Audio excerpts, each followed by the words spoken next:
მარტო ცოლი კი არა, ქალი იყავი ქმრისთვის. ცოლობა საკმაოდ და ქმარსაც მოთო რომ კაცი იყოს, არა მარტო ქმარი.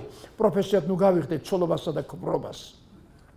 არა, ოჯახში ქალი უნდა იყო, ქმრისთვის ქალი უნდა იყო, კაცი უნდა იყო და რასაკვირველია, ეს პროფესიული ვადით შევასრულოთ, რომ ცოლიც ვარ, ამავდროულად ქმარიც ვარ.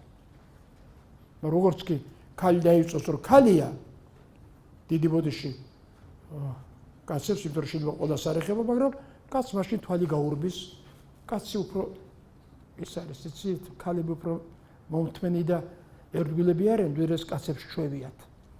არა? და გაურბის თვალი იქითკენ. იმიტომ რომ ქალი ვერ იპოვა სახლში. ცოლი ხავს. რეცხავს, ალაგებს, ასუფთავებს, უმზადებს, გაისტურებს, მიიღებს, წაიღებს, წამოიღებს. ხო? ცოლი ხავს. და ასრულებს თავის პროფესიას. მაგრამ ქალად აღარ გამოდგა. აი, სად შეიძლება ოჯახი შეერყეს.